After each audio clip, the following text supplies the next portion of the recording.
पत्रकार सन्तोष देउजाले भनेका छन्, दिल र दिमाग बीच वास्तवमै धेरै द्वन्द्व हुन्छ।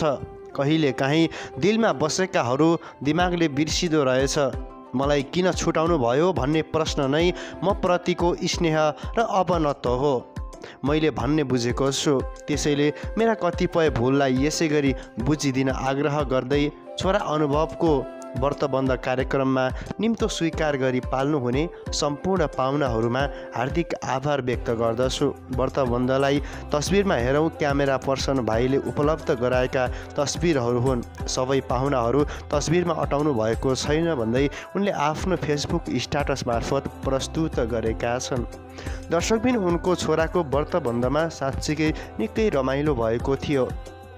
ठुला ठुला कलाकारदेखि राजनीतिज्ञ प्रहरीसम्म उपस्थिति थियो। पत्रकारहरूको त घुइँचो नै लागेको थियो। दर्शकबिन, पछिल्लो समयमा जति पनि चलेका व्यक्तिहरू छन् सबैको आमन्त्रण भएको थियो।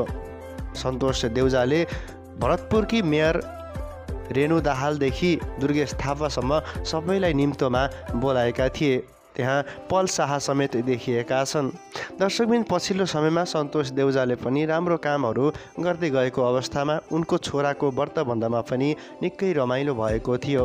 दुर्गेश थापाको गीतमा निकै रमाइलो गरिरहेका थिए। यसो त दुर्गेश थापा जहाँ पुग्छन् त्यहीँ रमाइलो हुने गरेको छ। सन्तोष देउजाको आफ्नै निवासमा पनि निकै रमाइलो भएको छ।